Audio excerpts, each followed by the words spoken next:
રાજુભાઈની shehnai start કરવા દો તેજસભાઈ. હાજી કરે છે, સેટઅપ જ કરે છે.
तेजस बात करते लगे।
આપણા સૌના હૃદયમાં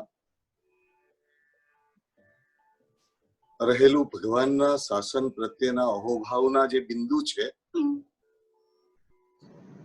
એ અહોભાવના આધારે આપણી પાસે કોઈ બીજું વિશેષ જ્ઞાન ન હોય, આપણી પાસે કોઈ બીજું વિશિષ્ટ આચરણ પણ કરવાનું સામર્થ્ય નથી, પણ જે પ્રભુનું શાસન મળ્યું છે એના પ્રત્યે નક્ષીક અહોભાવની મૂડી એ આપણે હૃદયમાં જો ધારણ કરીને બેસીએ તો ભગવાનના ઉદ્યાનમાં પ્રવેશ કરવાનું આપણું સાચા અર્થમાં ક્વોલિફાઈડ થાય. ગઈકાલથી શરૂ થયેલી પ્રાર્થનાના શિખરના માધ્યમથી ભગવાનના ગુણ ઉદ્યાનમાં પ્રભુના શાસનના મંગળમય પ્રદેશમાં પ્રવેશવાની આપણે બાળ ચેષ્ટા શરૂ કરી હતી. જો ગઈકાલે સ્મરણ કર્યું હોય તો પ્રભુ મહાવીરના ચ્યવન કલ્યાણકનો દિવસ હતો અને ચ્યવન કલ્યાણકના દિવસના નિમિત્તે પ્રભુની સ્તુતિ કરીને આપણે પ્રાર્થના કરી હતી કે હે ભગવાન, મહામંત્રી વસ્તુપાળે પોતાના જીવનમાં જે સ્વરૂપે પોતાના જીવનનો નકશો એમણે પોતાના માટે બનાવીને આપના ચરણમાં મૂક્યો, અમારા માટે પણ એ નકશો અમારી ભૂમિકાએ અમારા માટે બને. અને એ માટે આપણે બધા જ જ્યાં બેઠા છો ત્યાંથી ખૂબ ભાવથી એક વાત સમજીએ, બુદ્ધિના સ્તરે આ પ્રાર્થનાને સમજવી લગભગ અશક્ય છે. હૃદયના બહુમાન અને શ્રદ્ધાના બળથી આ પ્રાર્થનાને અનુભવવી એ અત્યંત સરળ છે. બુદ્ધિના સ્તરે આ પ્રાર્થનાને સમજવા જઈશું તો ક્યાંક ને ક્યાંક ગોથા ખાઈ જઈશું એવું પણ બને. પણ શ્રદ્ધા અને બહુમાનના બળ ઉપર આ પ્રાર્થનાને અનુભવવાની કોશિશ કરશું તો એમાં અચૂક સફળતા મળશે. Choice is hours. આપણે પસંદ કરવાનું છે કે કયા રસ્તે આગળ વધીશું. અને એટલા માટે શાસનપતિ પ્રભુ વીર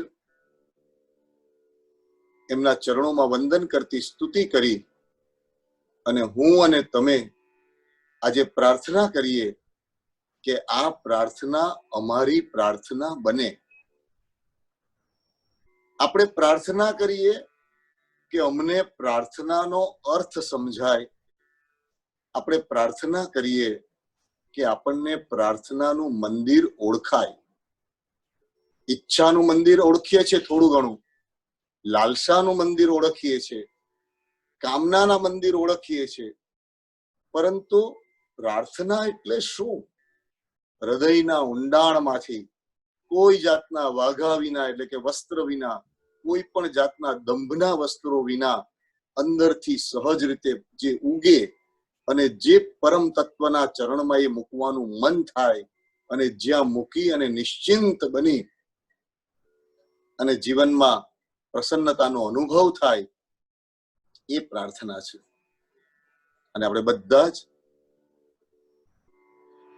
વીર સર્વ સુરા સુરેન્દ્ર મહિતો વિરંબુધા સંશ્રિતા વીરેણા વિહત સ્વકર્મ નિચય વીરાય નિત્યં નમઃ. વીરાતીર્થમિદં પ્રવૃત્તમતુલો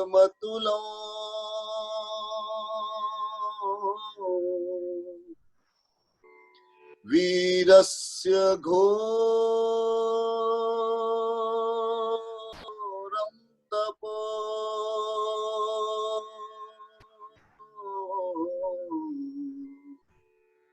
વીરે શ્રી દ્યુતિ કીર્તિ કાંતિ નિચય શ્રી વીરભદ્રમ દિશ.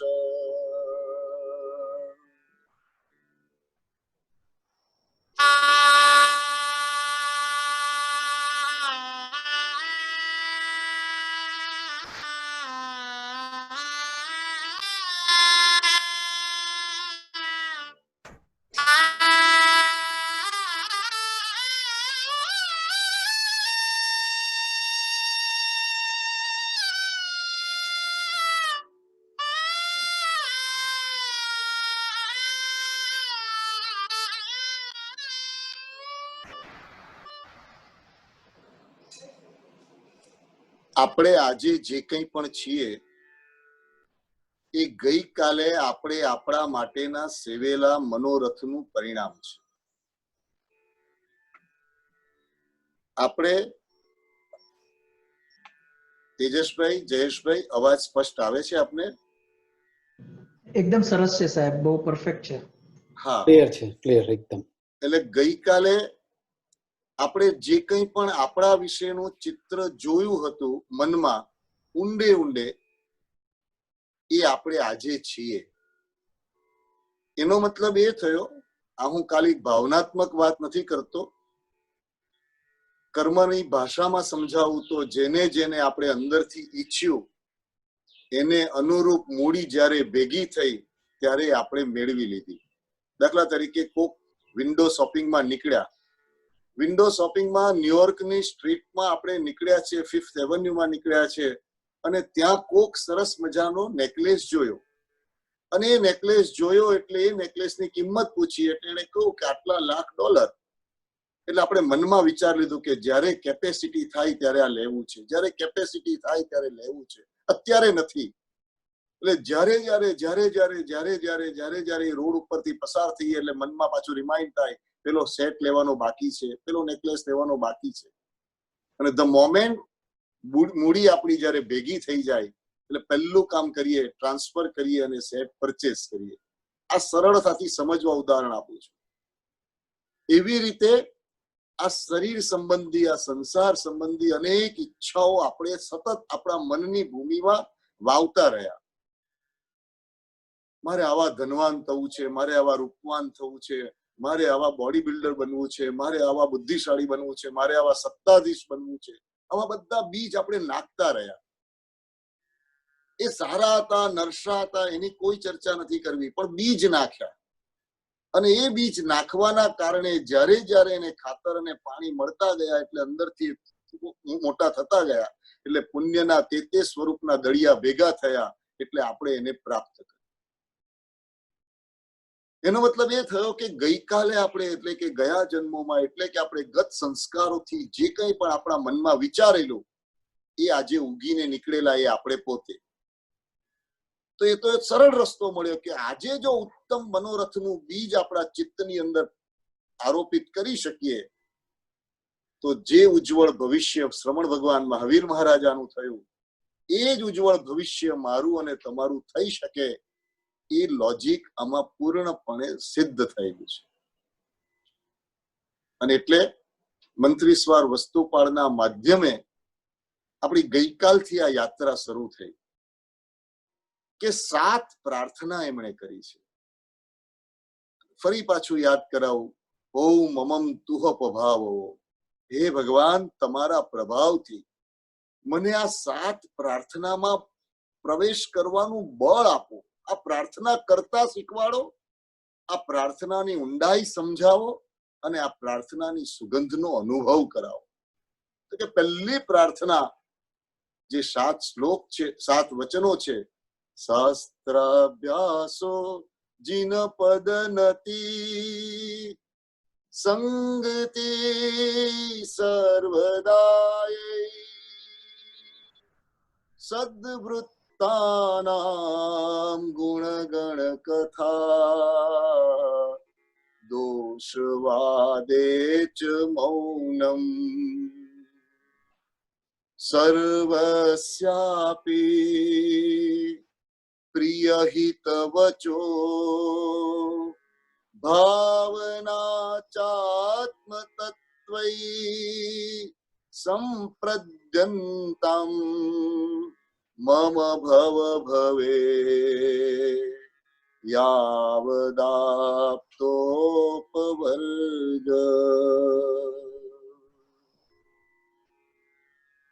આપણા ડ્રોઈંગ રૂમમાં, આપણા બેડરૂમમાં, આપણા ઓફિસના ટેબલ ઉપર આપણી નજર દિવસ દરમિયાનમાં જ્યાં વારંવાર જતી હોય ત્યાં આ મંગળ શ્લોક અને એનું સાદું ગુજરાતી જે કર્યું છે એ વારંવાર આપણી આંખ સામે આવે એવો પ્રયત્ન કરવો જોઈએ. ગઈકાલે આપણે આના પહેલી ભાષા જોઈ કે શાસ્ત્રાભ્યાસો, કે હે પ્રભુ, આપે અમારા હિત માટે કહેલા. એક વસ્તુ સમજી લેજો, નાનકડી ટૂથપીક જેવી એકદમ નાની દેખાતી વસ્તુ પણ જ્યારે મારા નીડની છે એવી ખબર પડે છે તો એને યોગ્ય રીતે સાચવી લઈએ છે. અને ગમે તેવી કિંમતી વસ્તુ પણ મારા કામની નથી ખબર પડે તો એને આપણે ઇગ્નોર કરીએ છીએ. એમ શાસ્ત્રના વચનો એ મારા હિત માટે મારા પ્રભુએ કહેલા છે. એના વચનોનો અભ્યાસ કરવાનું બળ આપો. આની થોડી વાત આપણે ગઈકાલે લીધી છે અને એનો આધાર છે કે જેના જીવનમાં આવા ભગવાનના વચનના અભ્યાસનું બળ નથી એના જીવનમાં સાચી ધર્મની સુગંધ આવવી પ્રાય અશક્ય છે. કારણ સકલ ક્રિયાનું મૂળ જે શ્રદ્ધા, તેનું મૂળ જે કહીએ કારણ કે ઉપરથી ડાળી પાંદડા સરસ મજાના દેખાય, પણ જે ડાળી અને પાંદડા લીલાછમ દેખાય પણ એનું મૂળિયું જો ઉખડી ગયું હોય અથવા હલી ગયું હોય તો એ ડાળી પાંદડાનું આયુષ્ય લાંબુ રહેતું નથી. પણ મૂળ મજબૂત હોય, એક વખત ડાળી અને પાંદડા ખરી પણ પડ્યા હોય તો નવા વસંતની ઋતુમાં નવા ખીલતા એને વાર લાગતી નથી. એટલે શાસ્ત્રના અભ્યાસ એટલે મારા હિત માટે મારે રોજ નિયમિત રીતે મારા પ્રભુના વચનોની અંદર મારે પ્રવૃત્ત થવું જોઈએ. ન્યૂઝપેપર તરીકે નહીં, મારા અભ્યાસક્રમ સ્વરૂપે. એ પહેલી વાત આપણે ગઈકાલે લીધી. ગઈકાલે પણ આપણે વાત થઈ છે કે આપણે માત્ર ઇન્ડેક્સિંગમાં જ અત્યારે જઈ રહ્યા છે, અને જ્યારે ખરેખર ઇન્ડેક્સિંગ પચાવવાની આપણી પાત્રતા આવે અને ઇન્ડેક્સિંગનું થોડુંક હોમવર્ક કરેલું હશે તો ભગવાન આપણને એના પાનાઓમાં પ્રવેશ કરવાનું બળ આપશે. પછી બીજું ચરણ આપ્યું કે જે નમન કરવા યોગ્ય છે પ્રભુ, એવા આપને જ નમવાનો અમને ભાવ આપો. એક વખત ઉત્તમ તત્વને નમવાનું સામર્થ્ય આવશે એટલે એની ઉત્તમતા આપોઆપ આપણામાં ટ્રાન્સફર થશે. કારણ કે જેને નમીએ છે એના જેવા બનવાની આપણામાં ક્ષમતા પ્રગટે છે. જગતમાં આપણે કોઈને કોઈ ધનવાનને નમીએ છીએ તો આપણામાં ક્યારેક ને ક્યારેક ધનવાન બનવાનું સામર્થ્ય આવી જાય છે. આપણે કોઈ સત્તાવાળાને હજુરી કરીને એની કદમપોશી કરીએ છીએ તો ક્યારેક ને ક્યારેક કોઈક સત્તાનું એકાદ ચપ્પણિયું આપણા ખાનામાં આવી જાય છે. એમ ઉત્તમ પુરુષોને અનન્ય ભાવે શરણ સ્વીકારવાની જ્યારે તાકાત આવે છે ત્યારે આપણામાં એમની ઉત્તમતા ટ્રાન્સફર થવાની શક્યતાઓ તૈયાર થઈ જાય છે. પછી ત્રીજી વાત આવી જે ગઈકાલે સામાન્ય રીતે આપણે જે વિસ્તારથી લીધી હતી કે જે જીવોના, જે પુરુષોના મન, વચન અને કાયામાં શુભ વિચાર, મંગળ શબ્દ અને પવિત્ર વર્તન હોય. આ શબ્દ બહુ જ ગંભીર છે. મારે કોની સંગત કરવી? સંગતનો અર્થ દોસ્તી. કોની સાથે કરવી? મને ગમતા હોય એવા માણસો જોડે કે મારું હિત જે ઈચ્છી શકે, જોઈ શકે અને કરાવી શકે એવા હોય એની સાથે. આપણું લિસ્ટ બનાવશું. અહીંયા શબ્દો જોજો. મને સોબત મળો. સોબત મળો એટલે મને એમની કંપની મળો, મને એમની સાથેની મૈત્રી મળો. કોની સાથે? કે જેના મનની અંદર શુભ વિચારો નિરંતર ઉગ્યા કરે છે, જેની વાણીમાં મધુરતા, કોમળતા અને કરુણાનો સ્પર્શ હોય અને જેના આચરણની અંદર જે પવિત્રતા હોય એવા જીવોની મને સોબત મળજો. ગઈકાલે નાનાભાઈ ભટ્ટની પણ આ ઘટના લીધી. એક ડાયરી જો મનમાં યોગ્ય બેસે તમને તો આ સ્વાધ્યાયના અંતર્ગત આ 7 પાનાને તેજસભાઈ જુદા જુદા પાના પર લખી અને તમારું સેલ્ફ ઓબ્ઝર્વેશન લખવાની કોશિશ કરજો. પ્રવચન ઘણા વર્ષોથી સાંભળ્યા અને હજી સાંભળશું, પણ પ્રવચન પછીનો તબક્કો છે પ્રયોગ. અને પ્રયોગના તબક્કામાં જો પ્રવેશ કરશું તો એ પ્રવચનનો સાચો અર્થ લેવાની આપણી ક્ષમતા આવશે. એટલે અત્યાર સુધીના જીવનના વીતેલા વર્ષોમાં આપણે કોની દોસ્તી ઝંખી હશે અથવા સામે ચાલીને કરી હશે તો મોટે ભાગે આપણને એવું મળશે કે આપણું લાઇકિંગ સરખું હોય એની સાથે આપણે દોસ્તી કરીએ તો કે એ સહજ વાત છે. લાઇકિંગ સરખું હોય તેની સાથે દોસ્તી સહજ થઈ જાય. પણ આપણું લાઇકિંગ યોગ્ય છે કે નહીં એની ક્યાં આપણને ખબર છે? મારું લાઇકિંગ છે કે મને કેસિનોમાં જઈ અને લાસ વેગાસમાં જઈ અને મને કેસિનો રમવાનું મારું લાઇકિંગ છે.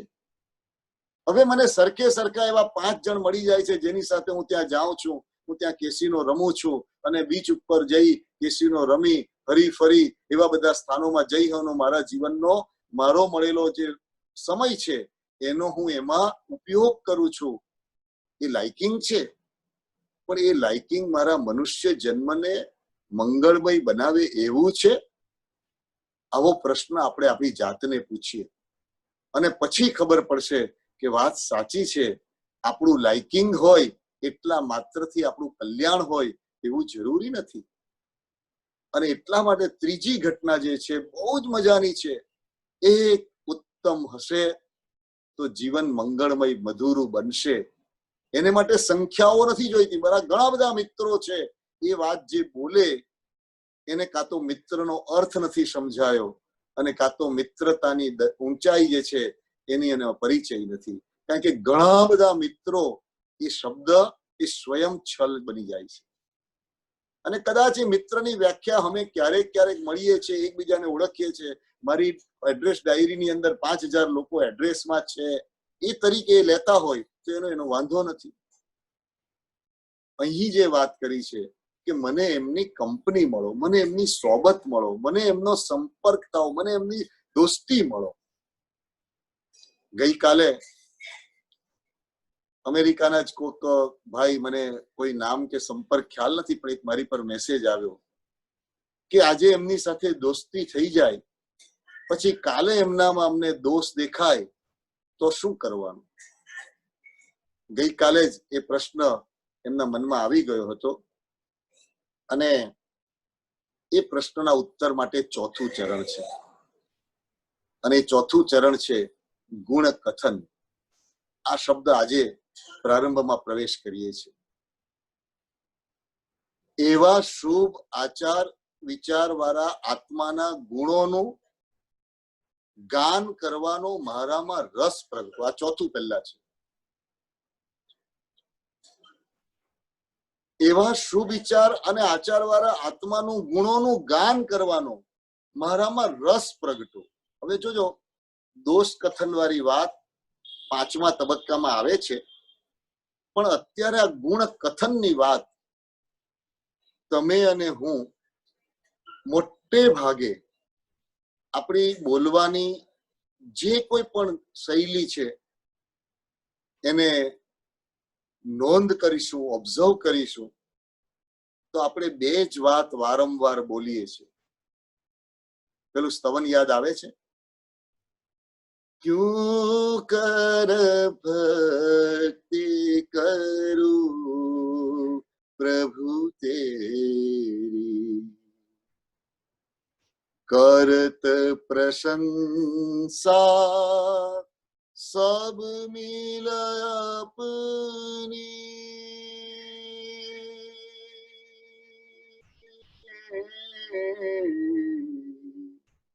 करत प्रशंसा सब मिल अपनी, पर निंदा अधिकेरी, क्यों कर भक्ति करूं प्रभु तेरी.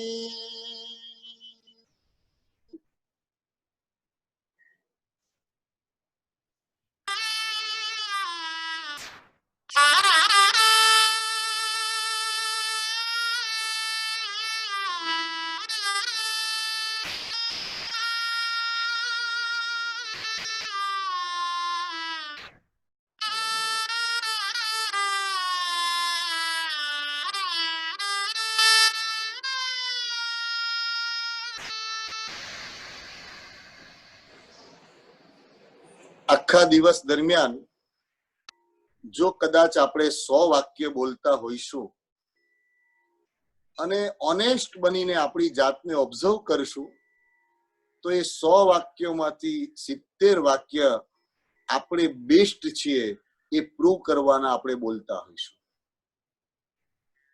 અને બીજા પણ એવા જ લોકોની આપણે પ્રશંસા કરતા હશું કે જે આપણને સ્વાર્થમાં સહાયક બનતા હશે, જે આપણી હાજી હામાં હા કરતા હશે, જે આપણને અનુકૂળ બનતા હશે. આપણને અનુકૂળ ન હોય, આપણને અનુકૂળ ન બન્યા હોય, એનામાં રહેલું ગુણ હોય અને આપણે બોલ્યા હોય, એ ઘટના યાદ કરશો તો કદાચ શોધવી પડશે. ખૂબ પ્રામાણિકપણે જાતને વિચારશું. દુનિયાની ક્યાં વાત કરવી, ઘરની અંદર પત્ની હોય, બાળકો હોય, વડીલ હોય અને ઘરના 5 જણા કે 7 જણા કે 8 જણા, 2 કુટુંબ, 2 ભાઈઓના ભેગા થયા હશો અને એક નાનકડો કુટુંબ મેળો સાંજના ડિનર માટે ભેગા થયા આવીશું, બપોરે લંચ માટે ભેગા થયા આવીશું, અને જે કંઈ પણ વાર્તાલાપ થતો હશે ને, ખાલી શાંતિથી એનું જ ઓબ્ઝર્વેશન કરો ને, વેર વી આર, આપણું સ્ટેન્ડ શું છે એનો ખ્યાલ આવી જશે. મોટે ભાગે ભાઈઓની સાથે બેઠા હોઈશું, પરિવાર સાથે હશે તો પણ આ તો મને ખબર પડી જ ગઈ હતી, મારે તો પહેલેથી ધ્યાન હતું, મારે તો આમ જ છે, તમે લોકો ન કરી શકો, મને ખબર જ હતી. એક સામાન્ય એનું લક્ષણ હશે, પોતાની જાત બેસ્ટ છે એવા જ વચનો લગભગ આપણે વારંવાર વાપર્યા હશે. અને બીજા કોઈકની વાત કરવાની આવી હશે તો ત્યારે પણ જોખીને અનિવાર્ય હશે તો સામાન્ય બોલ્યા હશું, પણ કેન્દ્રમાં કેવર આપણે હશું. જોજો તમે, આપણે કશું કહેવું છે અને કોઈ સાંભળી રહ્યું નથી, તો તે વખતે એને ગમે તેટલું કહેવું હોય એ સાંભળવાની આપણી તૈયારી જ નથી હોતી. પહેલા મારી વાત સાંભળો, એમ કેન્દ્રમાં આપણે જ હોઈએ છીએ. અને એટલા જ માટે એ ઘટનાને અહીંયા ચોથી પ્રાર્થના વસ્તુપાળ મંત્રીશ્વરે ભગવાનને કરી છે કે હે ભગવાન, આ બહુ અઘરી વસ્તુ છે, કારણ કે મને અનાદિ કાળથી એક રસ પડી ગયો છે, મને અનાદિ કાળથી એક ટેવ પડી ગઈ છે કે મારા જ ગુણગાન ગાવાની મને આદત છે. ચાલ આજથી હે જીવ, હું કોશિશ કરું કે દિવસના ઓછામાં ઓછો અડધો કલાક આવા લોકોને શોધીને, જુઓ ને પેલો ભાઈ એનામાં આ તપ કેટલો સુંદર છે, જુઓ ને પેલો ભાઈ એનામાં જ્ઞાન કેવું સુંદર છે, જુઓ ને પેલા ભાઈ એની સમજણ કેટલી સુંદર છે, એનો ત્યાગ કેટલો સુંદર છે, એનામાં સરળતા કેવી સુંદર છે. એમ કરીને શોધીને જ્યાં જ્યાં ગુણ દેખાય, થોડેલો પણ ગુણ પરતણો સાંભળી હર્ષ મન આણ રે. ઉપાધ્યાય શ્રીજી મહારાજ અમૃતવેલની સજ્જાઈમાં શબ્દો આપે છે, થોડેલો પણ ગુણ પરતણો સાંભળી હર્ષ મન આણ રે. આપણે કોઈના ગુણ સાંભળીએ ને, શાંતિથી ઓબ્ઝર્વ કરશું ત્યારે ખબર પડશે કે મોટે ભાગે પહેલું ડાયજેસ્ટ નહીં થશે, તરત આપણને થશે હવે અમે જાણીએ છીએ, રહેવા દો ને, અમે એમના બીજા બધા ઘણા પરાક્રમ જાણીએ છીએ. એ ગુણને સ્વીકારવાની આપણી સામાન્ય તૈયારી નહીં હશે. જો પ્રભુની કૃપા પ્રાપ્ત કરીને કાકલુદી કરીને આ ગુણ કેળવ્યો હશે તો જ આ ગુણમાં પ્રવેશ શક્ય બને છે. અને ગુણ કથન, ગુણ જાણવા એ અઘરું છે, પણ જાણેલા ગુણને નિખાલસપણે હૃદયની પ્રસન્નતા સાથે બોલવા એ તો અત્યંત અઘરું છે, અત્યંત અઘરું છે. અને એટલા માટે અહીં ચોથી પ્રાર્થનામાં કહ્યું કે હે ભગવાન, એવા ઉત્તમ જીવોની મને સોબત તો મળો, પણ એમના ગુણ ગણ એને કથન કરવાનું મારામાં રસ પ્રગટો. રસ હશે તો માણસ પ્રવૃત્તિ કરશે, રસ હશે તો માણસ એનામાં પ્રવૃત્ત થશે. જો રસ જ નહીં હોય, મને રસ હશે કે મારે વોક કરવું છે હેલ્થ માટે, તો હું ગમે ત્યાં ગયો હોઈશ, મારો વોકનો સમય મારો હું કાઢી શકીશ. પણ રસ નહીં હશે તો મારામાં આળસ આવશે, રસ હશે તો આળસ આપોઆપ દૂર થવા માંડશે. અને જેવી અંદરની રસની પ્રવૃત્તિ આવી આવશે, એક વખત ઉત્તમના ગુણ ગાવાનો રસ શરૂ થશે, અઘરો છે, પણ પછીનું જે ચરણ છે, પાંચમું ચરણ, એના દર્શન કરીએ. બહુ જ કિંમતી કે એમ કોઈના પણ દોષ દેખાઈ જાય. આ ગુજરાતી સરસ સમજો, આચાર્ય ભગવંતના મંગળ વચનો છે. કોઈના પણ દોષ દેખાઈ જાય તો તેને જતા કરો, ભૂલી જાઓ, પણ કોઈની પાસે તેની વાત ન કરો. કોઈ એ વાત કાઢે તો પણ મૌન રહું, એવી ઉત્તમતા મારામાં સહજ બનો. ફરી પાછું સ્પષ્ટ બનીએ, કોઈના પણ દોષ દેખાઈ જાય નો મતલબ શું થયો? સામે ચાલીને શોધવાનો તો હું પ્રયત્ન નહીં કરું, પણ ભૂલથી, જેમ દાખલા તરીકે કોઈ લોબીમાંથી હું જઈ રહ્યો હોઉં અને કોકનો દરવાજો રૂમનો ખુલ્લો રહી ગયો છે અને મને કોક શબ્દ સંભળાઈ ગયા અથવા મને કોક દ્રશ્ય દેખાઈ ગયું, એવી રીતે હું સામેથી તો કોઈના દોષ જોવા નહીં જ જાઉં, પણ ભૂલથી પણ કોકના દોષ દેખાઈ ગયા તો એને હું જતા કરું, ભૂલી જાઉં, પણ કોઈની પાસે તેની વાત ન કરું. કોઈ એ વાત કાઢે તો પણ મૌન રહું, એવી ઉત્તમતા મારામાં સહજ બનો.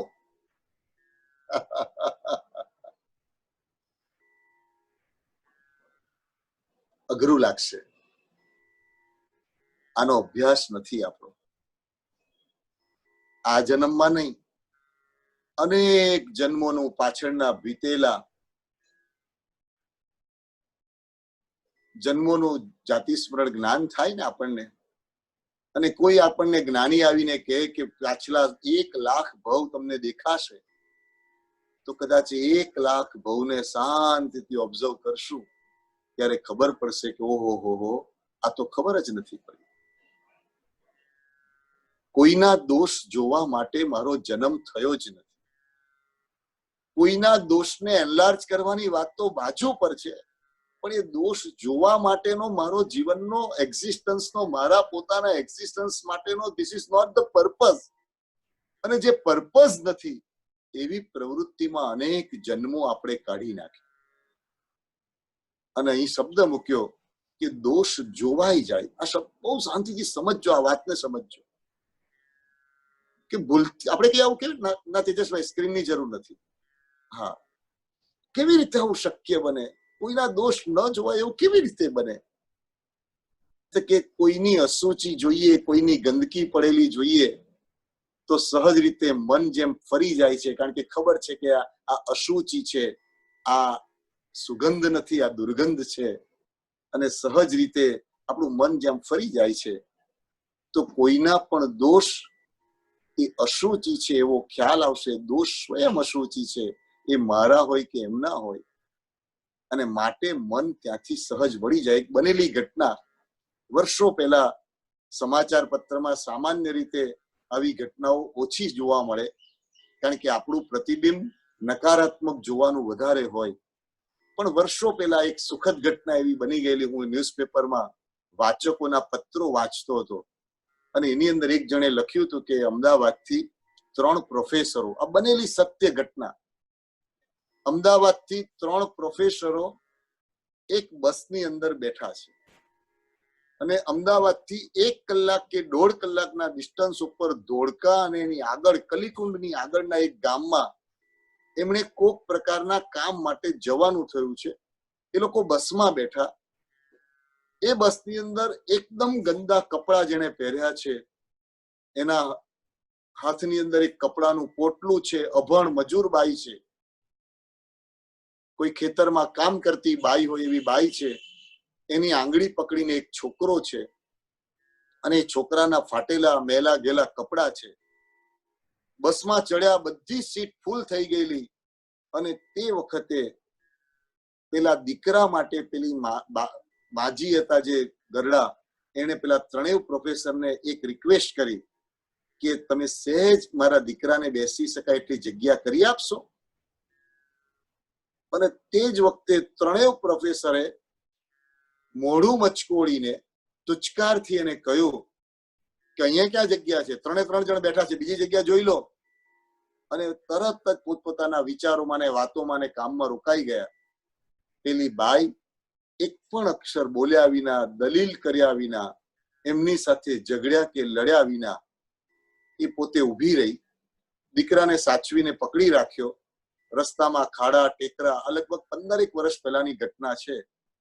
અને બસ 1 કે સવા કલાક પછી પેલું જે સ્થાન આવ્યું, કોઇન્સિડન્ટ ગણો કે પેલા 3 જણને પણ જે જગ્યાએ ઉતરવાનું હતું એ જ જગ્યાએ આ બાઈને પણ ઉતરવાનું. ઉતરી ગયા, બસ આગળ જતી રહી. અને આ 3 જણને લેવા માટે જે લોકો આવવાના હતા, મોબાઈલનો તે વખતે આ રીતે ઉપયોગ પણ નહોતો અહીંયા, અને એ લોકો લેવા આવી ન શક્યા. કંઈ પણ ગેરસમજ થઈ હશે ને આ લોકો રોડ ઉપર ઉભા રહ્યા. ગામ અંદર 2 થી 5 કિલોમીટર ડિસ્ટન્સમાં હતું, અને પેલી બાઈનો પતિ ટ્રેક્ટર લઈને રોડ ઉપર લેવા માટે આવ્યો છે. અને ટ્રેક્ટર ઉપર લેવા આવેલા એ પતિને સાથે પેલા છોકરા સાથે બાઈ જયારે ટ્રેક્ટર ઉપર ચડી, પેલા 3 જણ એક શબ્દ બોલી શકે એમ નથી, 3 શરમાઈ ગયા છે. અને તે વખતે પેલી બાઈએ હસતા હસતા જાણે કશું જ બન્યું નથી એમ એક તરત જ કહ્યું કે તમારે ગામમાં આવવું છે, અહીં બીજું કોઈ સાધન નહીં મળે, તમે મારી સાથે ટ્રેક્ટર પર બેસી શકશો, તમે તો આવી જાઓ, અહીં ઘણી જગ્યા છે. 3 જણ એકબીજાની સામું જુએ છે. હા પાડી શકાય એવાની હિંમત નથી, અને ના પાડી શકાય એવા સંજોગ નથી. અને 3 જણાએ પોતાના આંખના ઈશારે શરમથી એમ કહ્યું કે હા, તમને વાંધો ન હોય તો અમે બેસી જઈએ. અને તે વખતે અત્યંત પ્રસન્નતાથી એ બાઈએ પોતે ખસી જઈ જગ્યા કરી, ટ્રેક્ટરના આ બાજુના ભાગમાં એમને બેસાડી દીધા. ગામમાં પહોંચ્યા. જેવું ઘર આવ્યું એટલે પૂછ્યું કોને ત્યાં જવું છે.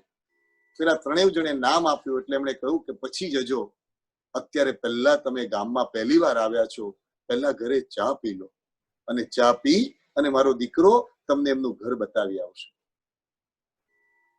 પેલા પ્રોફેસરે લખ્યું હતું, અમને શરીરમાં કાપો તો લોહી ન નીકળે એવી અમારી હાલત હતી. પણ ગયા, ના ન પાડી શક્યા. અને ચા પીતા પહેલા એ પેલા પ્રોફેસર થી રહેવાયું નહીં, એટલે એમણે પેલી બાઈને બોલાવીને કહ્યું કે બેન, 1 કલાક પહેલા અમે તારા દીકરાને બેસવાની ના પાડી, અને છતાં તું આ બધું અમારા માટે કેમ કરે છે? અને એક વાક્ય એ ગામડાની દેખાતી ગમાર અને અભણ દેખાતી એ બાઈ અંદરથી કેટલી ભણેલી હતી એનો પરિચય આપનારી હતી. આ બનેલી સત્ય ઘટના એ બાઈએ એક વાક્ય બોલી, એ તો હંધુય ભૂલી જવાનું. સમજાય છે? તળપદી ભાષા. એ તો હંધુય એટલે બધું જ, એ તો હંધુય ભૂલી જવાનું, એ તો બધું ભૂલી જવાનું. તમે મને જગ્યા ન આપી, તમે મારા દીકરાને બેસવાની અનુકૂળતા ન કરી આપી, એ ઘટના તો પતી ગઈ. અત્યારે મારે ફરજ એ છે કે તમે મારા ગામને આંગણે આવ્યા છો, હું તમને ઉપયોગી કઈ રીતે બનીશ?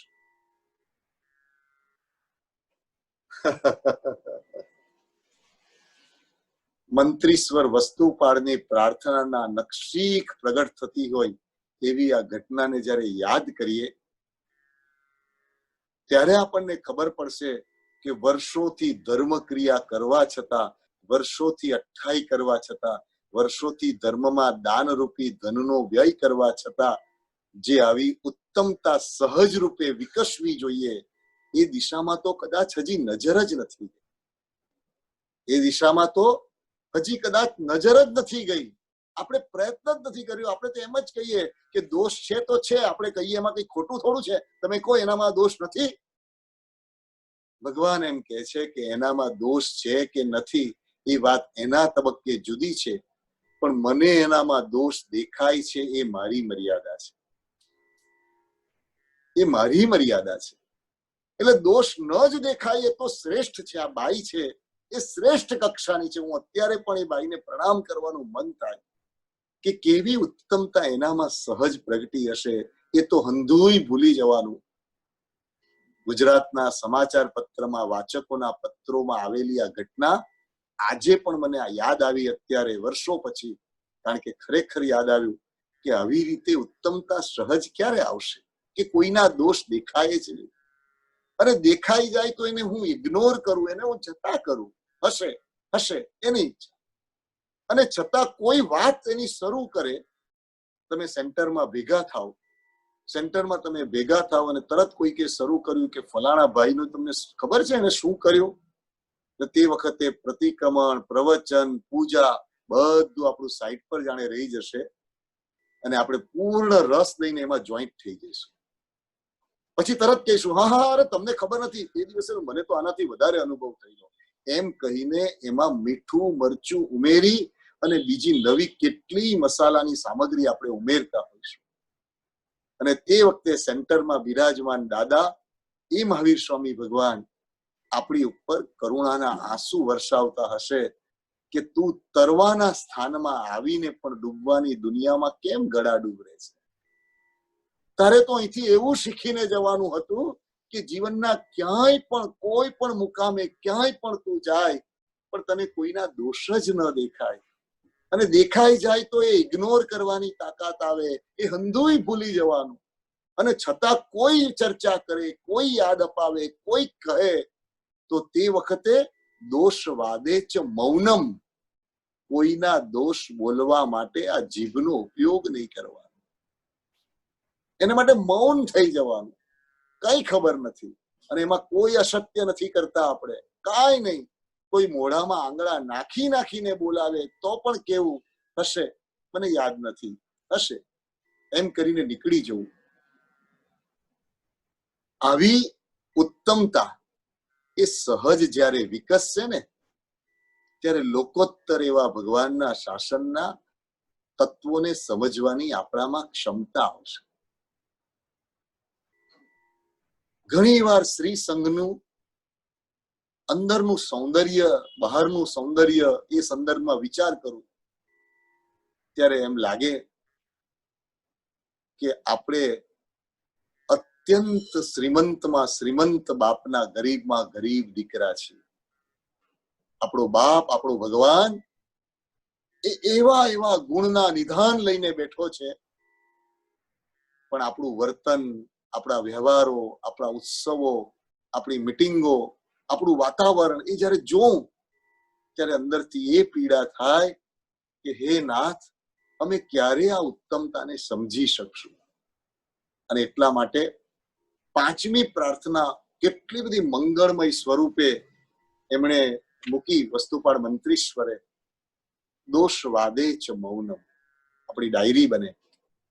7 હેબિટ્સ ઓફ સક્સેસફુલ પર્સનની પર્સનાલિટીની જે ઇન્ટરનેશનલ લેવલ પર જે વાત ચાલે છે ને, 7 હેબિટ્સ, આપણે આપણા જીવન માટેની આ 7 પ્રાર્થનાની ડાયરી બને. અત્યારે આ સાંભળી રહેલા જે કોઈ પણ હો એમને હું હૃદયના ભાવપૂર્વક પ્રણામ કરીને કહીશ, આવા ભગવાનના મંગળ વચનો એ આપણા પ્રયોગ માટે આ જન્મમાં નહીં લઈશું તો કયા જન્મમાં લઈશું?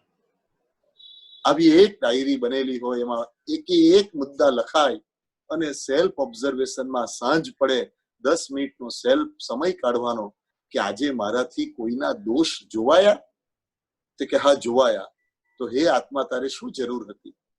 પણ આજે કોઈના દોષ મને દેખાયા અને મેં ઇગ્નોર કર્યા, તો પોતાની જાતને અભિનંદન આપીને કહેવાનું કે હે ભગવાન, તારી કૃપા થઈ ગઈ, આજે મને દોષ ઇગ્નોર કરવાનું મારામાં બળ આવ્યું.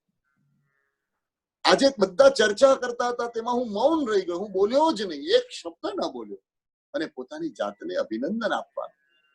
અને આવું કરીએ પછીનું એક છઠ્ઠું ચરણ છે, એમાં આપણે પ્રવેશ કરીએ છીએ. વસ્તુપાળ મંત્રીશ્વરે ગજબ કર્યું છે તેજસભાઈ. એ છઠ્ઠી જે પ્રાર્થના છે, બોલવાની ઉત્તમ કળા. આ શબ્દ બહુ સમજો. બોલવાની ઉત્તમ કળા. કળા એટલે શું? એક સ્પીચ આપવાની જેમ કળા હોય છે, સ્ટેજ સંચાલનની જેમ કળા હોય છે. ફટાફટ બોલવું એ કળા છે એ અર્થમાં નથી કેવું, પણ અહીંયા બહુ સુંદર શબ્દ વાપર્યો કે પ્રસંગ આવે અને બોલવું પડે. એટલે એનો મતલબ એ થયો કે વગર કારણે ન બોલવું એ બોલવાની ઉત્તમ કળાનું પહેલું પગથિયું છે. અનિવાર્ય હોય તો જ બોલવું. Speech is silver but silence is golden. પરિવાર હોય, સંબંધોની વાત હોય કે સ્ત્રી સંઘની સેન્ટરની મીટિંગની વાત હોય, અનિવાર્ય હોય ત્યાં જ બોલવું. અને તો જ એ વચનની કિંમત છે. જ્યાં અનિવાર્ય નથી ત્યાં મૌન રહેવું એ ઉત્તમ બોલવાની કળા છે. આપણે એમ માન્યા કે અહીંયા તો બોલીએ તો જ આપણને આવડત આવી કહેવાય. પણ જ્યાં ન બોલવા જેવું છે ત્યાં મૌન રહેવું એ બોલવાની ઉત્તમ કળાનો પહેલું ચરણ છે. અને બોલવું જ પડે તો એ વચન કેવું હોવું જોઈએ? પ્રિય અને અન્યના હિતને કરનારું હોય એવું જ મને સૂજો. આના કોઈ બજારમાં ક્લાસ નહીં મળે. આ તો અંદરથી ઉગશે કે ક્યાં બોલાય, શું બોલાય, કેટલું બોલાય. બે માણસો છે, ખબર પડી કે આંખ જઈ કઈ છે, એક માણસની આંખ નથી. એ ભાઈ, તમારે આંખ નથી, કાણા છો? આવું ન પૂછાય. ગુજરાતીમાં એક દુહો છે, કાણાને કાણો કહે કડવા લાગે વેણ. કાણાને કાણો કહે કડવા લાગે વેણ, ધીરે રહીને પૂછીએ સાથી ખોયા નેણ. ધીરે રહીને પૂછીએ સાથી ખોયા નેણ. કોઈની પણ સાથે વાત કરીએ ત્યારે એ વાતના આપણા વચનોમાં 3 ચીજ હોવી જોઈએ. એક, એનું હિત હોય તો બોલવાનું. જે બોલવાના શબ્દ હોય એની પસંદગી ઉત્તમ કરવાની. ઉત્તમ મુખે મધુરી ભાષા, એક પંક્તિ છે આપણે ત્યાં, કે જે ઉત્તમ હોય મુખ એની ભાષા મધુરી છે. આપણે ત્યાં જૂના સમયમાં આવું એક દ્રષ્ટાંત પણ કહેવામાં આવતું હતું કે એક રાજા છે, નીકળ્યો છે, રસ્તામાં એક ઝૂંપડી છે અને રાજાને તરસ લાગી છે. એટલે રાજાએ તરત કીધું સેનાપતિને કે જાણી પાણી લઈ આવો ને, થોડું ક્યાંકથી હોય તો, જંગલમાં નીકળ્યા છે. એટલે સેનાપતિ જે છે એ ગયો તો એ ઝૂંપડીમાં અંધ માજી બેઠેલા હતા. અને અંધ માજીને કહ્યું, એ ડોસી, પાણી ક્યાં છે? એટલે ડોસીએ તરત કહ્યું, સેનાપતિજી પ્રણામ. એટલે પેલાને થયું કે મને કેવી રીતે ઓળખી ગયા. તરત એ ઘટનામાં રૂપક ઘટના છે.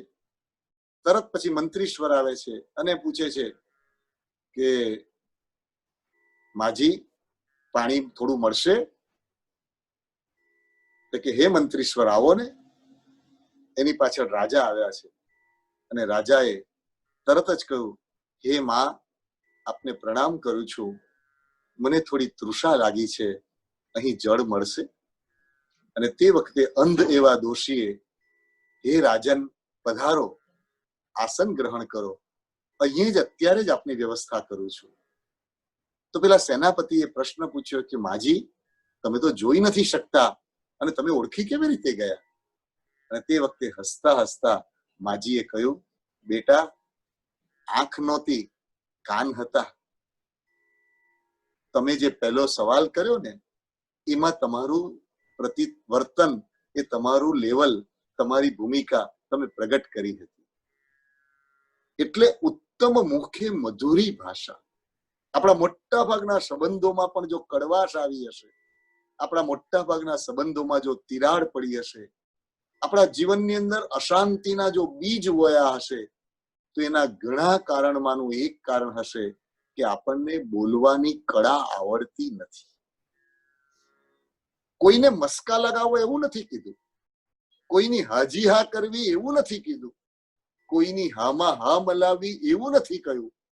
પણ જ્યારે પણ બોલવાનું આવે ત્યારે એવું બોલવું કે જે સામાને ઓછામાં ઓછી પીડા આપે, જેનાથી સામાને વધુ ને વધુ પ્રસન્નતા થાય અને જેનાથી સામાના હિતનું કોઈ કારણ હોય. એટલા માટે હિત, મિત અને પથ્ય, આ 3ને ઉત્તમ લક્ષણ કહ્યા છે. કેવી સુંદર વાત. મંત્રીશ્વર વસ્તુ પાડે, જીવનમાં ધર્મને કયા રીતે પચાવ્યો હશે કે જીવનમાં આ ચીજ હશે તો જ હું સાચા અર્થમાં જીવનને મંગળમય બનાવી શકીશ. क्योंकि एक शब्द आता है और दिल आग आग हो जाता है, और एक शब्द आता है और दिल बाग बाग हो जाता है.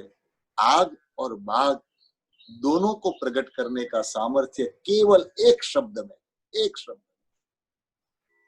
એટલે જે કંઈ પણ બોલતા હોઈએ, જે કંઈ પણ વાત કરતા હોઈએ, એમાં કયો ટોન લેવો, કેટલો ટોન, એકનો એક શબ્દ કયા લયમાં લેવો, કેટલા ઓછા શબ્દમાં લેવો. અને એટલા માટે સોલ્ટ હોય છે ને, સોલ્ટ એને આપણે ત્યાં શબ્દને ઉપમા આપી છે. ગમે તેવી રસોઈ હોય એમાં જો માપસરનો સોલ્ટ હોય તો એ રસોઈ અત્યંત સ્વાદિષ્ટ બને. પણ એનું એ જ સોલ્ટ જરૂરિયાતથી જ્યારે વધી જાય છે ત્યારે આખી રસોઈ ભોજનને આનંદ આપનારી નથી બની શકતી. એમ શબ્દો એ મીઠુંની જેમ જ્યાં વાપરવાના હોય અને જેટલા પ્રમાણમાં વાપરવાના હોય એટલા જ જો વાપરીએ તો રસોઈ ટેસ્ટી બને.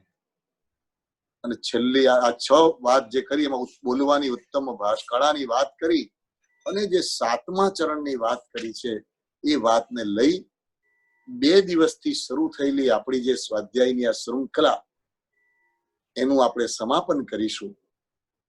અને 7મી વાત લખી, મનનું કેન્દ્ર બિંદુ આત્મા. બહુ જ અઘરો એવો આ પ્રદેશ છે. મનમાં જે કાંઈ વિચારો રમતા હોય તેનું કેન્દ્ર આત્મ તત્વ રહે. મનમાં જે કાંઈ વિચારો રમતા હોય, એક સ્ત્રી છે, બાળકને જન્મ આપ્યો છે, અત્યારે એ બાળક ઘોડિયામાં સૂતું છે, એ કંઈ પણ પ્રવૃત્તિ કરતી હશે, એ સ્ત્રી એ જોબ ઉપર જતી હશે, રસોઈ કરતી હશે, કાર ડ્રાઈવ કરતી હશે, પણ એના અનકોન્શિયસ માઇન્ડમાં, એના કોન્શિયસ માઇન્ડમાં સતત ચાલતું હશે. એ જાગી ગયું હશે, એ સૂઈ ગયું હશે, એને જમી લીધું હશે, એ ઊંઘી ગયું હશે, એ રડતું તો નહીં હોય ને. એવી જ રીતે આપણા મનમાં જ્યારે પણ વ્યાપાર કરતા હોઈએ, વ્યવહાર કરતા હોઈએ, સવાર પડે કે રાત પડે, આપણા મનના વિચારોના કેન્દ્રમાં આત્મ તત્વ રહે. મારા આત્માનું શું, મારો આત્મા શું, મારા આત્માનું કલ્યાણ શામાં, મારા આત્માનું હિત શામાં, મારા આત્માને આમાંથી શું થશે. આ બહુ જ અઘરો પ્રદેશ, જેમાં આપણી બુદ્ધિ અત્યારે શક્ય જ નથી, કારણ કે ખબર જ નથી કે આત્મા શું.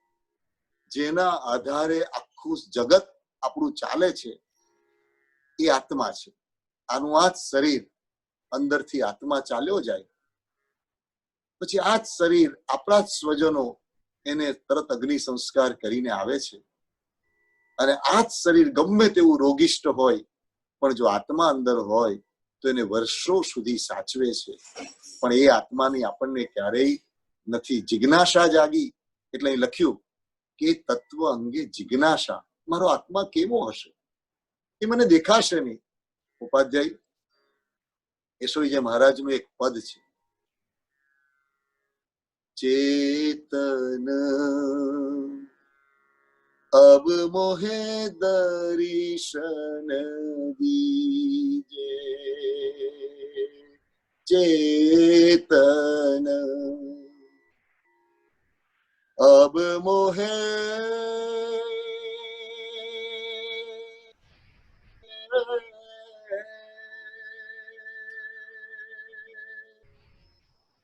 અબ, જાણે માણસ થાકી જાય ને, હવે તો મને આપો, હવે તો મને આપો, એમ પોતાના આત્માને ઉદ્દેશીના ગાન, સ્વ પોતાના માટે ગવાયેલું આ ગીત.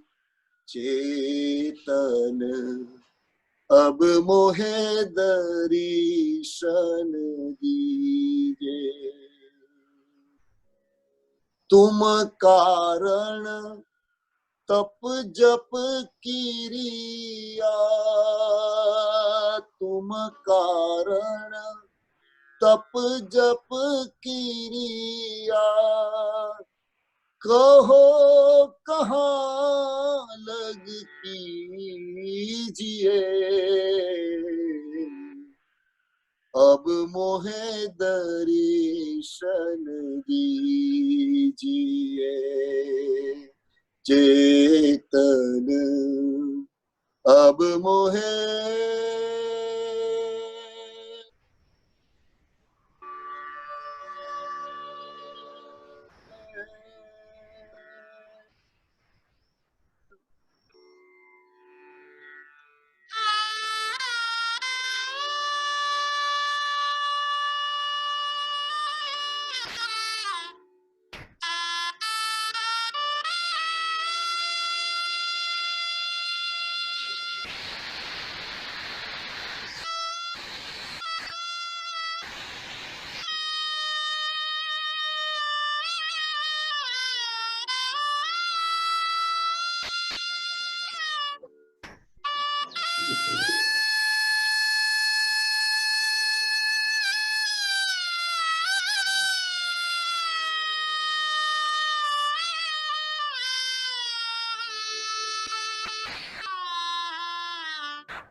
લગભગ આપણને જેનો પરિચય નથી, પણ જેના વિના બધું જ શૂન્ય છે એવું તર્કથી પણ સિદ્ધ થાય એવા આત્માના માટેની મને જિજ્ઞાસા પ્રગટે, એના દર્શનની મને અભિલાષા પ્રગટે, એ સંબંધી વાતની પ્રીત અને આગળ વધતા પ્રતીતિમાં પરિણામ પામે એવું હું પ્રાર્થું છું.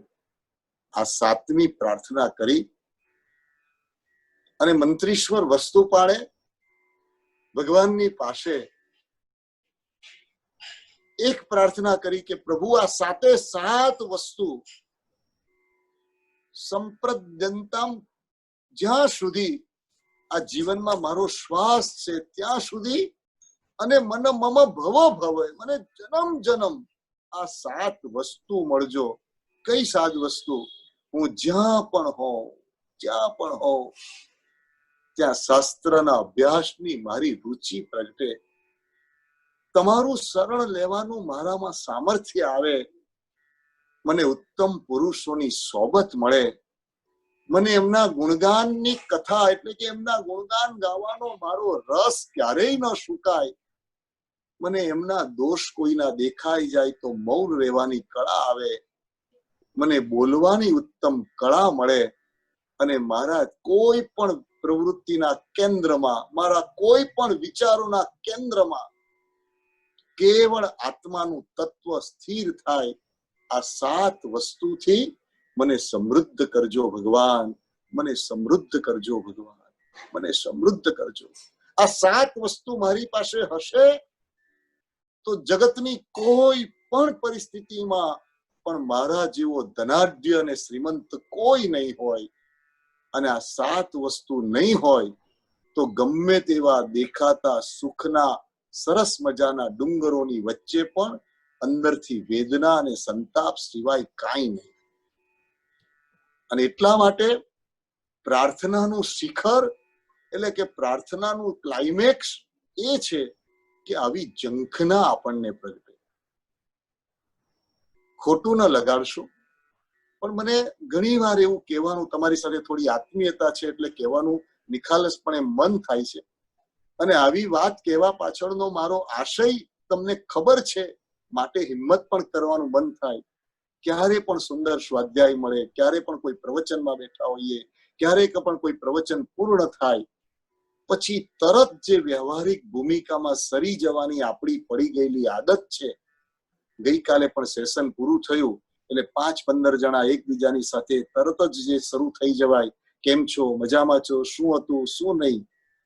આ ખોટું છે એવું નથી કહેતો, પણ આનાથી ચડિયાતી દુનિયા છે કે આવું સુંદર સ્વાધ્યાય થાય એટલે પછી સ્થિર બનાય, પછી પોતાની જાત સાથે 5 કલાક 5 મિનિટ 10 મિનિટ બનાય અને મૌન પૂર્વક આ વચનોને સ્થિર કરી અને પછી છૂટા પડાય.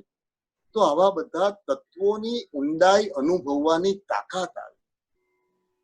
આવું ન બને તો ઘણી સુંદરમાં સુંદર, ગિરીશભાઈને હું ત્યાં મળ્યો હતો અને તમારા બધાનું ત્યાંનું સૌભાગ્ય છે કે આવા જ્ઞાન સમૃદ્ધ, આચાર સમૃદ્ધ શ્રાવક તમારે ત્યાં છે. બીજા પણ કેટલા બધા જીવો તમે ક્યાંથી કેવા શુભ ભાવોથી બોલાવો છો.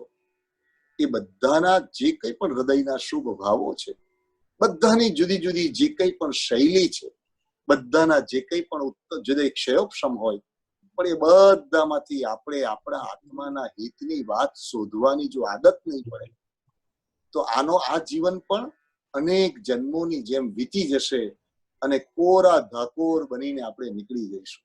આવું નથી થવા દેવું, આવું નથી થવા દેવું.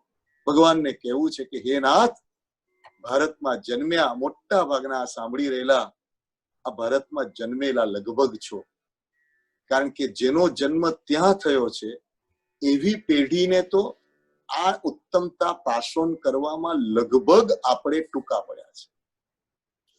નથી આપણી પાસે એવી તાકાત, નથી આપણી પાસે એવું આચરણ, કે નથી આપણી પાસે એવું જ્ઞાન કે ત્યાં જન્મેલી જે પેઢી છે એને લોકોત્તરતાના ઉત્તમ પરિચયો બહુધા કરાવી શક્યા હોય. કેટલાકમાં થયું હોય એની ટીકા નથી કરવી, પણ મોટે ભાગે ત્યાં જેનો જન્મ થઈ ગયો છે લગભગ એ લોકો બહારથી ક્રિયાના સ્તરે હજી કદાચ ધર્મ સાથે થોડા વખત જોડાયેલા રહેશે અને રહેવું જ જોઈએ. આ સેન્ટરના માધ્યમથી એવા આયોજનો, એવી પ્રવૃત્તિઓ અને એવા પ્રકારના તે આયોજનો થાય કે જેથી વધુના વધુ મનુષ્ય જન્મ પામ્યા પછી એમને મળેલું આ એનો પણ મને એવો અંદાજ છે ત્યાં સુધી તમે જે વાદલા લગભગ સાંભળો છો અત્યારે એનો જન્મ લગભગ અહીં થયો છે. તો તમે અને હું એમ કહીએ કે આ જન્મ થયો કર્મના ભૂમિના કારણે આટલે દૂર આવ્યા, પૈસાના માટે, બીજા બધા માટે, એજ્યુકેશન માટે, બાળકો માટે, જે ગણો તે જે કારણથી, પણ એ બધા જ કાર્યો કરતા વધારે કિંમતી કાર્ય આપણો પોતાનો આત્મા એની ઉત્તમતાને પ્રગટ કરવા માટે આ જીવન મળ્યું છે. એ ધ્યેય ક્યાંય ભૂલાઈ ન જાય, એ ધ્યેય ક્યાંય વિસરાઈ ન જાય, એમાં આપણે ક્યાંક ટૂંકા ન પડીએ, એ જ આશયથી આવા બધા અભ્યાસ, આવા બધા જ્ઞાનના વચનો અને ફરીને ગઈકાલે અને આજે આ 2 દિવસ તમારી સાથે સહજ મળ્યું તે લીધું. હેમેન્દ્રભાઈનો ફોન અવારનવાર છેલ્લા 3 મહિનામાં જ્યારે જ્યારે આવ્યો એમની જિજ્ઞાસા જાણી અને હૃદયથી કહું, હવે અમુક પ્રકારના જેના કેન્દ્રમાં જ્ઞાન અથવા આત્મા ન હોય એવી કોઈ પ્રવૃત્તિમાં પ્રવૃત્ત થવાનું સામાન્ય રીતે મન થતું નથી.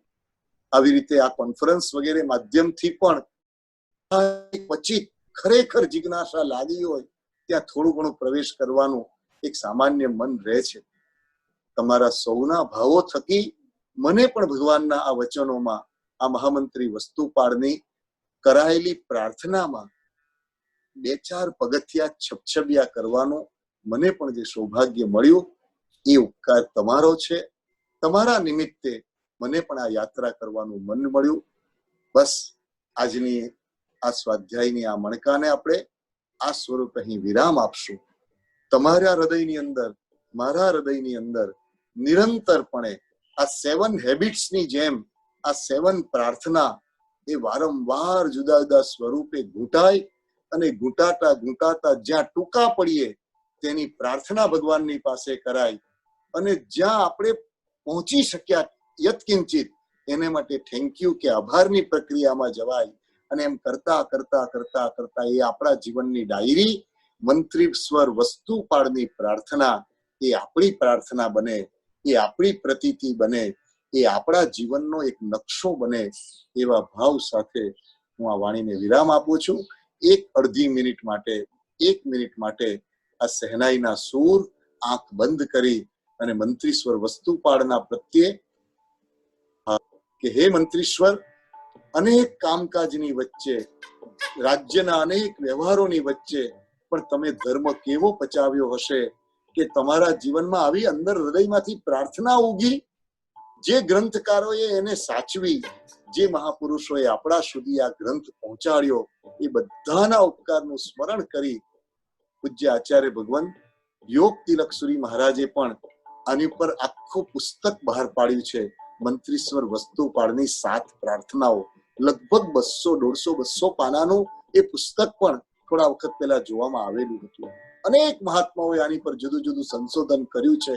એ બધા પ્રત્યે કૃતજ્ઞ ભાવે પ્રણામ કરી અને આજે આપણને આ જે મળ્યું એ મંત્રીશ્વર વસ્તુપાળ થકી, અનેક મહાત્માઓના થકી, અનેક આત્માઓએ સાચવીને ગ્રંથ વગેરે પ્રકાશન કરીને જે આપણા સુધી પહોંચાડ્યું છે એ બધા પ્રત્યે થેન્ક્સના ભાવે, કૃતજ્ઞતાના ભાવે 2 મિનિટ સ્થિર હૃદયે બેસી અને આપણે એમને પ્રણામ કરીશું.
મુંબઈથી રાજુભાઈ એમની અંતરંગ મોજની દુનિયામાંથી કેવળ સ્વાધ્યાય પ્રત્યેના અહોભાવ થકી આપણી સાથે જોડાયા.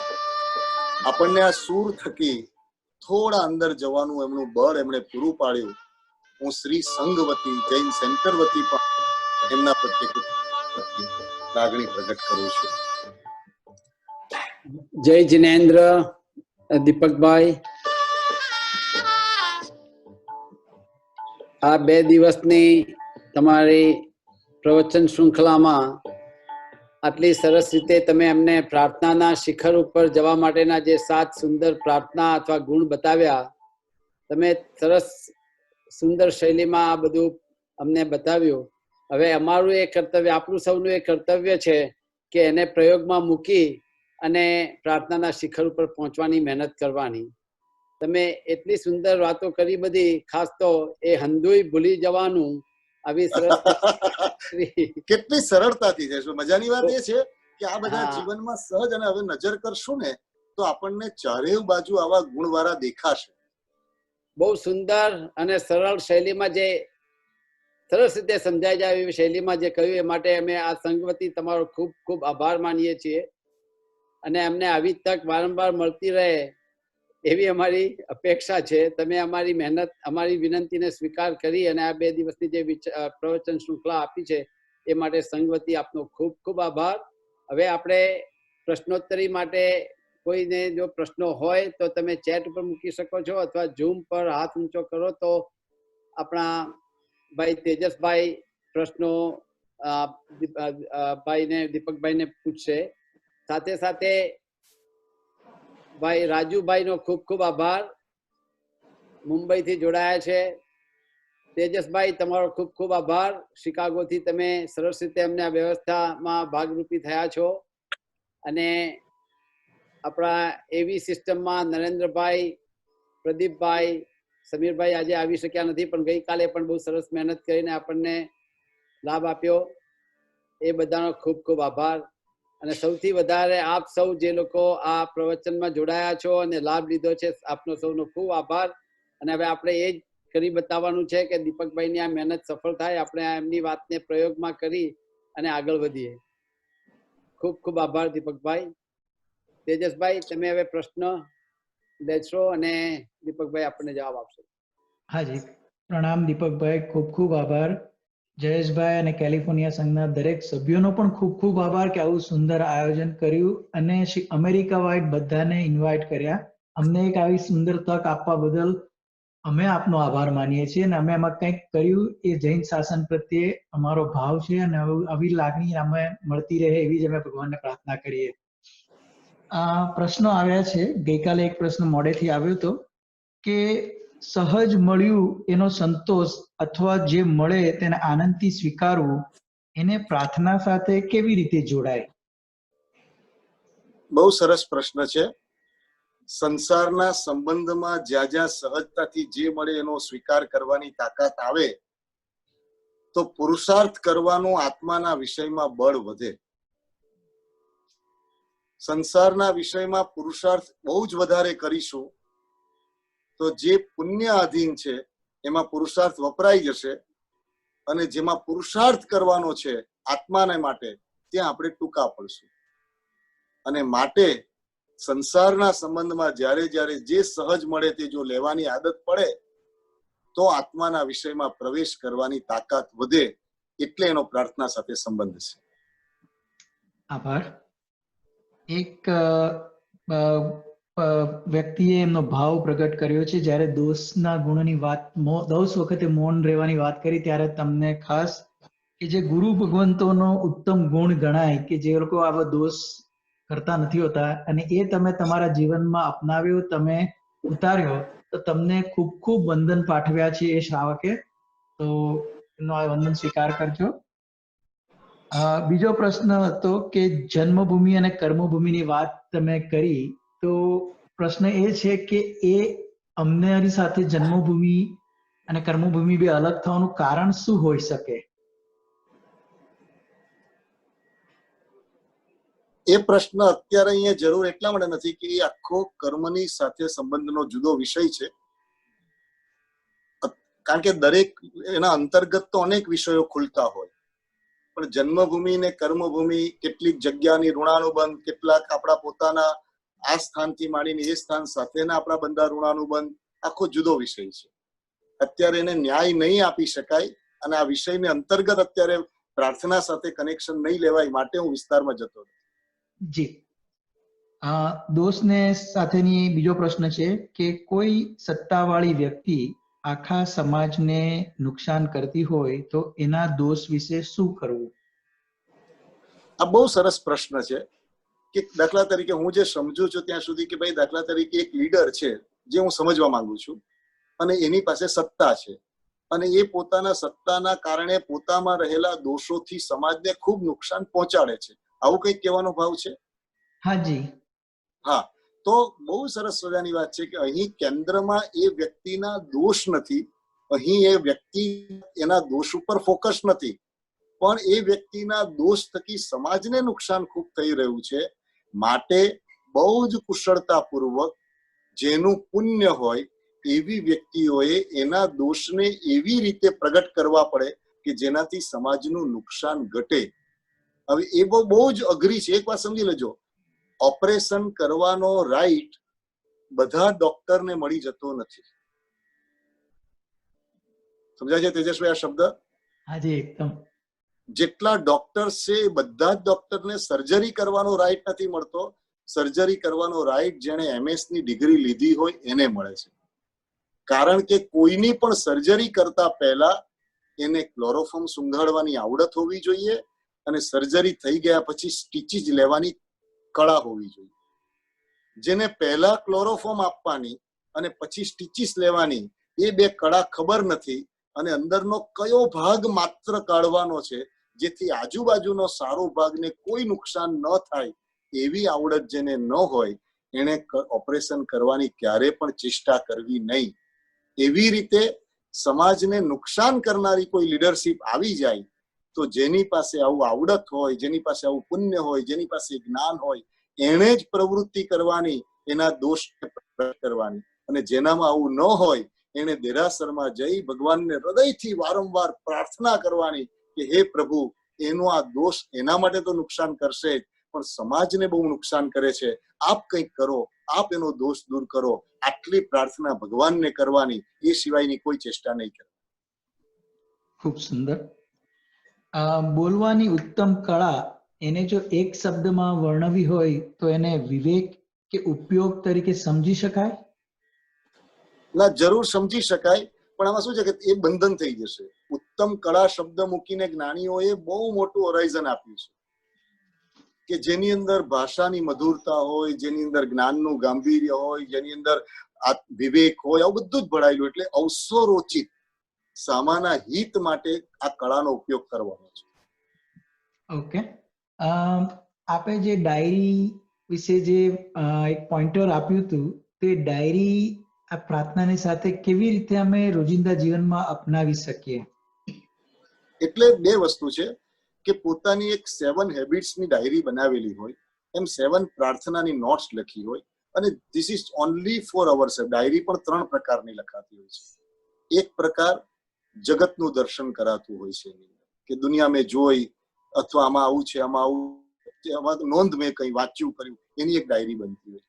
એક ડાયરી એવી બનતી હોય છે કે કોકને બતાવવા માટે, ઉપદેશ માટે બનતી હોય છે. પણ એક ડાયરી કેવળ પોતાની જાત માટે, નોટ ટુ શો અધર્સ, પણ પોતાની જાત માટે બનાવાતી હોય, પોતાના સેલ્ફ ઓબ્ઝર્વેશન માટે. એમાં આ ડાયરી બને કે ખરેખર આ 7 માંથી ક્યાં ક્યાં પ્લસ થાય છે, ક્યાં ક્યાં માઇનસ થાય છે, એની નોટ્સ લખતા જવાનું કે હા, મને આ દિવસે આ તારીખે આ વિષયમાં મને જાણવા મળ્યું, મેં થોડો આટલો પ્રયોગ કર્યો, મને આનાથી અંદરથી આનંદ થયો, આનાથી મારા પરિવારમાં સુલેહ વધ્યો, આનાથી મારા મનના કષાયો શાંત થયા. એમ કરીને આ 7 પાનાઓને 7 હેડિંગ આપેલા હોય અને 7 હેડિંગના પાનાઓમાં સેલ્ફ ઓબ્ઝર્વેશન માટેની નોટ્સ બનાવી શકાય. ખૂબ સુંદર. જે શ્રાવકે આ વિવેક અને ઉપયોગનો પ્રશ્ન પૂછ્યો તેમનો પાછો એક ચોખવટ માટે કોમેન્ટ છે કે ઉત્તમને કેવી રીતે આપણે સમજી શકાય આ બાબતમાં કે એની એટલે એમાં એવું છે, ઉત્તમ શબ્દને ઓળખવો પડે. તમો ગુણ છે, આમાં મૂળ શબ્દ સમજો. એટલે ઉઠી ગયેલા. ક્યાંથી ઉઠી ગયેલા? તમો ગુણથી. તમો ગુણ એટલે તામસી ગુણોથી જે ઉઠી ગયેલું મન વચન કાયાનું જે લેવલ છે એને ઉત્તમ શબ્દ થયા છે. તામસ એટલે બીજાનું જે થવું હોય તે થાય, મને સુખ મળવું જોઈએ એવી જે વૃત્તિ છે એ તામસ વૃત્તિ છે. બીજાનું જે થવું હોય તે થાય, મને મળી જવું જોઈએ, તમે જાઓ તમારું જે થવું હોય તે. આવી વૃત્તિમાંથી જે કંઈ પણ વૃત્તિ કે પ્રવૃત્તિઓની આખી દુનિયા સર્જાય એને તામસ દુનિયા કહેવાય. આવી તામસ દુનિયાથી જે ઉઠી ગયેલું મન છે એને ઉત્તમ કહેવાય. આટલા જ પ્રશ્નો ચેટમાં આવ્યા હતા, બીજા કોઈનો હેન્ડ રેઝ નથી. તો જયેશભાઈ, હું તમને વિનંતી કરીશ આજનું. મારી તો જે જયેશભાઈ, તેજસભાઈ અને જે કોઈ પણ જૈન સેન્ટર સાથે જોડાયેલા અધિકારી વર્ગમાં, એટલે કે જે લોકો લીડરશીપમાં હોય, એ બધાને ખૂબ ભાવપૂર્વક એક મારી વિનંતી છે કે ભગવાનનું લોકોત્તર શાસન તમે સાચવી રહ્યા છો, કોશિશ કરી રહ્યા છો. કેટલું સચવાય છે એમાં હજી હું પ્રમાણિક રીતે અત્યારે વિષયમાં ન જાઉં, પણ તમે જરૂર કોશિશ કરી રહ્યા છો. એ વિષયમાં ક્યારેય ઢીલા નહીં પડતા. ખૂબ તમને બધાને હું હૃદયથી વંદન કરીને કહું છું કે દેખાતી ઘણી વિકટ સ્થિતિની વચ્ચે પણ તમે કોશિશ તમારી સમજણ પ્રમાણે કરી રહ્યા છો કે પ્રભુનું શાસન, શ્રી સંઘ, એની સમૃદ્ધિ ન માત્ર બાહ્ય પણ અભ્યંતર સમૃદ્ધિ વધે. પણ મારી એટલી જ વિનંતી છે કે તમે તમારી સમજણને જ્ઞાનના માધ્યમથી એટલી સરસ બનાવવાની દિશામાં અવિરત થાક્યા વિના પ્રયત્ન કરજો કે જેથી તમારા થકી ત્યાં અનેક જીવોને આ લોકોત્તર એવું પ્રભુનું શાસન, એનો સ્પર્શ થાય, એનો અનુભવ થાય, એનું અંદર સ્થિરીકરણ થાય, એમાં તમે નિમિત્ત બનજો એવી મારી પ્રાર્થના હું તમારા ચરણમાં મૂકું છું. તમારા આશીર્વાદ અને સહકારથી અમે એ પ્રયત્ન ચાલુ રાખીશું અને તમારી શુભેચ્છાઓ સફળ થાય એ જ અમારી ભાવના છે.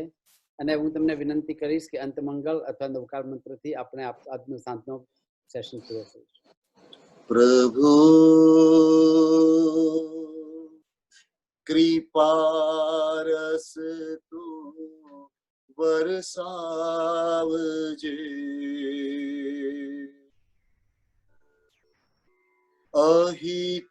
અહિતથી મુજ નિત્ય નિવારજે,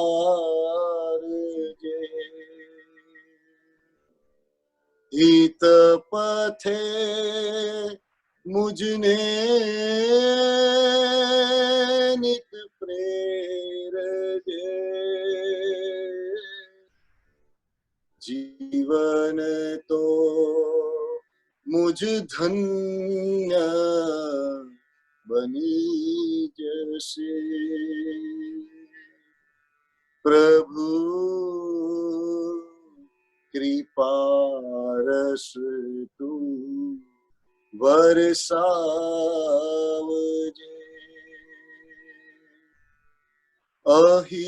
અહિતથી મુજ નિત્ય નિવારજે, હિત પથે મુજને નિત પ્રેરજે, જીવન તો મુજ ધન્ય બની જશે. પ્રણામ. સરસ, ખૂબ ખૂબ આભાર.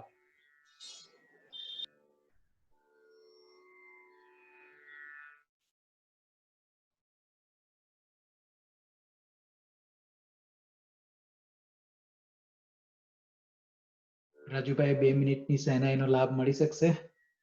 જી સાહેબ.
રાજુભાઈ બહુ સુંદર, ખૂબ સરસ, ખૂબ ખૂબ આભાર. થેન્ક યુ ખૂબ આભાર. પ્રભુ કૃપા.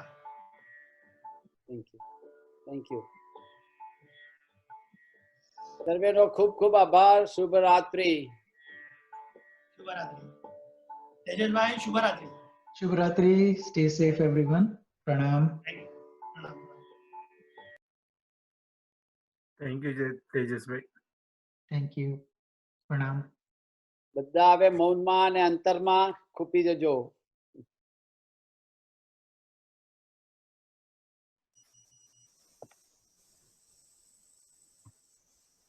બધાને જય જિનેન્દ્ર.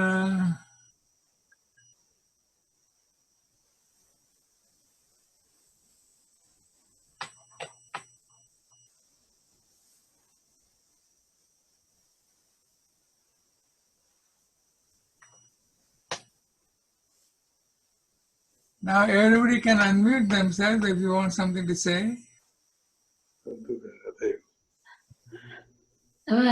જય જિનેન્દ્ર. જય જિનેન્દ્ર. પ્રદીપભાઈ જય જય જિનેન્દ્ર. જિનેન્દ્ર.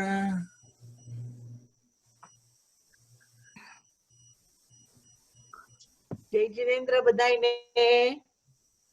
જય જિનેન્દ્ર. પ્રવીણ જય જિનેન્દ્ર બધાને. જય જિનેન્દ્ર. તમે પતિ જ્યાં પછી મ્યુટ થજો, પોતાને મ્યુટ કરજો. Okay.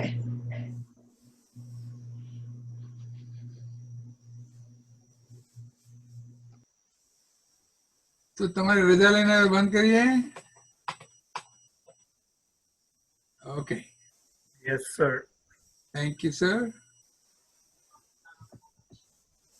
Closing YouTube, closing recording, and closing the meeting. Everybody have a nice weekend. Thank you.